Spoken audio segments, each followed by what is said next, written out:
Popularity اتنی ہی ہے حکومت کی، یا حکومت کی پاپولیرٹی میں کمی آئی ہے؟ کیونکہ ہم دیکھ رہے ہیں کہ ضمنی انتخابات میں تو گورنمنٹ بڑا لیک کر رہی ہے، بڑی بری طرح سے آ رہی ہے۔ دیکھیں، یہ آپ ایک ایسا سوال کر رہے ہیں جس کا جواب دیتے ہوئے مجھے امبیرسمنٹ اس لیے ہو رہی ہے کہ جواب از ٹو آبویس۔ پہلی بات تو یہ ہے کہ پولیٹیکل پارٹیز اقتدار میں آنے کے بعد اگر اپنا بھرم بھی رکھ لیں تو بہت بڑی بات ہوتی ہے۔ نارملی یہی ہوتا ہے کہ governments are not very popular ہمارے جیسے ملکوں میں، خاص طور پہ اتنی بڑی متھ بنتا جا رہا تھا نریندر مودی جو کیا بنا، ان کا حال میں دیکھ لیں۔ اچھا، اسی طرح پی ٹی آئی کا سچی بات یہ ہے، ایک تو ہوم ورک نہ کرنا، دوسرا ضرورت سے زیادہ بڑھ کے مارنا، اور سب سے اہم بات یہ ہے، یہ میں بھائی آپ کو بالکل کیونکہ میرا وہ ٹائپ نہیں ہے، میری 28-30 سال کی کالم نگاری کی ساری تاریخ اٹھا کے دیکھیں، میں حکمرانوں کے ساتھ میری کبھی بنتی نہیں، اس لیے میں ڈنڈی شنڈی مارنے والا بندہ نہیں ہوں، لیکن جس حالت میں ملک ان کو ملا، دیکھیں الیکشن کیمپین ابھی شروع بھی نہیں ہوئی تھی جب میں نے یہ کہنا شروع کر دیا، لکھا بھی اور کہا بھی اور کئی بار یہ بات کی کہ پاکستان کے اقتصادی برتن کا پیندا کھایا جا چکا ہے۔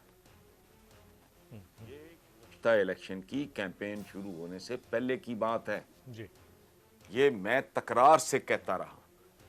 تو بکوز میری رسمی تعلیم ہے تھوڑی اکنامکس کی، تو بیسک چیزوں کی مجھے بنیادی قسم کی سمجھ ہے، تو مجھے اس وقت بھی اندازہ تھا اور میں کرتا تھا۔ پھر میں سوچتا تھا کہ یا انہوں نے کوئی آؤٹ آف باکس قسم کی کوئی تھنکنگ ہے، کوئی تیاری ہے ان کے پاس، کوئی معجزے برپا کر دینے والا کوئی پروگرام ہوگا اور بڑا کوئی زبردست ہوم ورک ہوگا۔ بعد میں پتہ چلا کہ ان کو تو پتہ ہی ککھ نہیں تھا، انہوں نے تو بالکل اندھے کنویں میں سوئمنگ سیکھے بغیر چھلانگ مار دی ہے۔ تو ملکی حالات جیسے تھے، دیکھیں بات سنیں، ابھی یو این ڈی پی کی رپورٹ آئی پچھلے دنوں، ہفتہ بھی نہیں ہوا میرا خیال ہے، جی کہ پاکستان کے 50% سے زیادہ وسائل پہ ایک منحوس قسم کی اشرافیہ جو ہے وہ قابض ہیں۔ ٹھیک ہے، جی یہ تو ہو گئی آپ کی اشرافیہ۔ دوسری طرف ورلڈ بینک کی رپورٹ ہے، اس کو بھی ہفتہ نہیں ہوا، کہ پاکستان میں روزانہ 20 کروڑ لیٹر سے زیادہ جعلی دودھ، 20 کروڑ لیٹر سے زیادہ، بہت بڑا آپ اندازہ لگائیں ذرا، بہت بڑا نمبر ہے۔ جی شیر خوار بچے نکال دیں تو یہ آپ کی آبادی سے زیادہ ہے، ایوریج اس کا 1 لیٹر۔ یعنی عوام اور اشرافیہ دونوں، پہلے دیکھیں میں اپنی غلطی کا، حماقت کا خود اعتراف کر رہا ہوں آپ کے پروگرام میں، کہ میں ایک زمانے میں اشرافیہ کو بدماشیہ اور گالی شالی ان کا میں بہت لتے لیتا رہا ان کا، لیکن میرا تھیسس تبدیل ہو گیا ہے کہ عوام کو عوام سے بچاؤ۔ ایک ایسا ملک جس کے بڑے سے لے کے چھوٹے تک، خاص سے لے کے عام آدمی تک، اشراف سے لے کے اجلاف تک، وہ اگر بوٹیاں نوچنے پہ لگے ہوئے ہیں تو اس کا پھر وہ شوکت ترین جو ہیں ان کے وزیر خزانہ، انہوں نے ٹھیک ہی کہا جی کہ 5% اگر آپ کا جی ڈی پی نہیں بڑھتا تو پھر 4 سال کے اندر اندر پھر ملک کا اللہ ہی حافظ ہے، پھر ملک کا اللہ ہی حافظ ہے۔ ایک گھر جس کے مکین، جس کے بزرگوں سے لے کے بچوں تک اس کو توڑنے پھوڑنے پہ تلے ہوئے ہوں، اس کو کون آ کے باس سے بچائے گا؟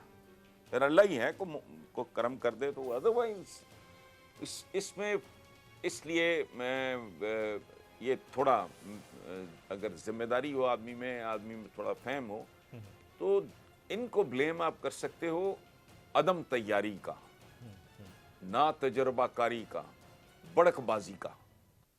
باقی ملک جس حال میں ملا ہے تو خدا کی پناہ، ان کو تھوڑی سی بھی عقل ہوتی تو یہ جوڑ توڑ کر کے حکومت نہ بناتے، انہوں نے کہا چلاؤ ذرا اس کو اپنے منطقی انجام تک پہنچنے دو۔ اس کے بعد جتنے فیصلے جو آپ کا جوڈیشل سسٹم ہے، میں آج ہی پڑھ رہا تھا پرائم منسٹر کا، وہ کہہ کے پاگل ہو گئے بھائی، آپ کا کرمنل جسٹس سسٹم کیا سارے کا سارا ہی It punishes the poor and protects the rich. آج عمران خان کا وہ اسٹیٹمنٹ ہے پرائم منسٹر کا, سارے اخباروں کی لیڈ ہے, یہ سپر لیڈ ہے جی. تو کیا ہے وہ انکشاف کر رہے ہیں آپ. خود پرائم منسٹر کہہ رہا ہے 50 سالوں کے مقدمہ کے فیصلے نہیں ہوتے اور یہ نہیں ہوتا وہ نہیں ہوتا. Who doesn't know؟ آپ کا تو کوئی سسٹم ٹھیک نہیں. پورے کا پورا ملک جھوٹ اور تضادات پہ اور منافقت پہ چل رہا ہے. میں 1000 بار یہ بات کر چکا ہوں, کچھ سمجھ نہیں آتی. کوئی یہ سر کیوں نہیں پکڑتے؟ ان کے کھوپڑیوں میں بھیجا نہیں ہے. میں یہ کہتا ہوں کرپشن کی موجد تو ریاست ہے. مجھے بتا دیں کہ ایک ایس ایچ او کے اختیارات کے ساتھ ایک ایس ایچ او کی تنخواہ میں ایک 7-8 افراد کا, کوئی 2 بوڑھے, کوئی 3-4 بچے, کوئی میاں بیوی, ہاؤ کین دے سروائیو؟ جھوٹ پہ کھڑا ہے سارا نظام بھائی میرے. کیسے آپ کو سمجھ نہیں آتی؟ ہاؤ سمجھا دیں آپ. ایس ایچ او کا ٹیک ہوم دیکھیں, اس کے بعد اس کی آپ زندگی دیکھیں تو سارا کچھ سمجھ میں آ جائے گا. سبسکرائب کریں اور بیل دبائیں تاکہ کوئی خبر رہ نہ جائے.